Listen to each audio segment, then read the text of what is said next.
Abraham, your father, rejoiced to see my day. He saw it and was glad. Jesus mentions this in our gospel passage, and there has been some discussion on scripture scholars and theologians on what exactly Jesus means by Abraham saw Christ's day, the day of Jesus, or what that looks like or what that means. Many will say that it likely refers to our first reading when God himself became present to Abraham and sealed that covenant after Abraham made that sacrificial offering to him. And he saw God in a real way, and seeing God, or at least having that encounter with God, would be an encounter with the entire Godhead, the entire Trinity, Father, Son, and Spirit. Others would say that perhaps it's more referring to the day of the birth of Abraham's son with Sarah, the birth of Isaac. And it is then perhaps that expression that it is the fulfillment of that promise that God said, I will make you fertile. I will give you heirs, you and Sarah, your wife.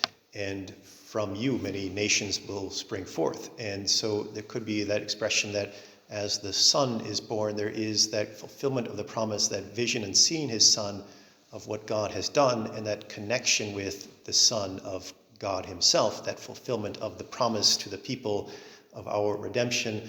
There could be some of that theological connection there to what Jesus means when he said, Abraham rejoiced to see that day. I would also offer another alternative, and that is the day that Abraham brought his son Isaac to sacrifice him.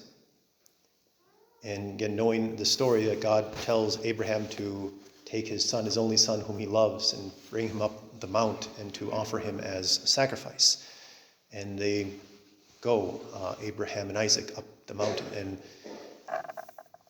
Abraham carries the fire, and Isaac, his son, carries the wood that will be used for burning that sacrifice, for offering that sacrifice.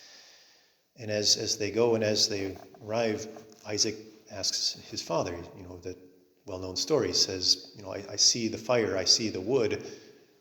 Where is the sacrifice?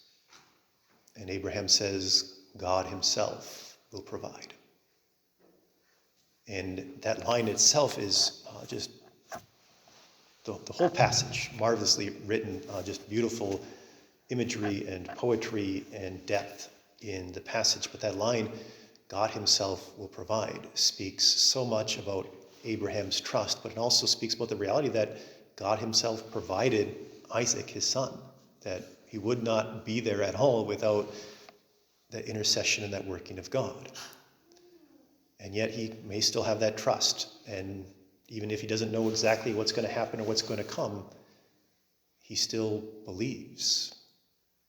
And as they get up the mountain and as prepare for the sacrifice, and as he binds his son and is prepared to sacrifice him, God sends the angel to stop him and tells him to look over to the thicket, and there sees the ram caught in his thorns. It says, use that as that substitute for your son.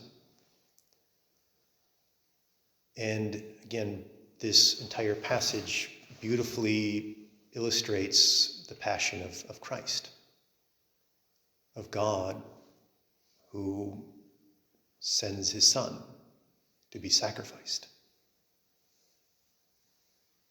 God himself has provided the sacrifice. God himself has provided himself for us as that sacrificial offering to redeem us and to establish us in a new covenant.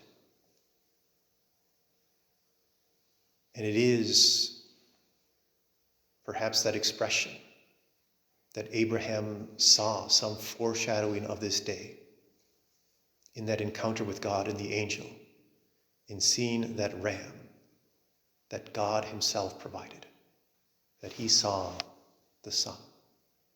And he saw what that Son, that second person of the Trinity, would undergo for our sake. And perhaps even as he saw the sorrow and wept at the passion, he could still rejoice because of that faith, because he believed God would provide. And God does provide. And even though his son is slain, he rises from the dead in the resurrection. And we can rejoice to have that hope, to see that day as well. As we are in this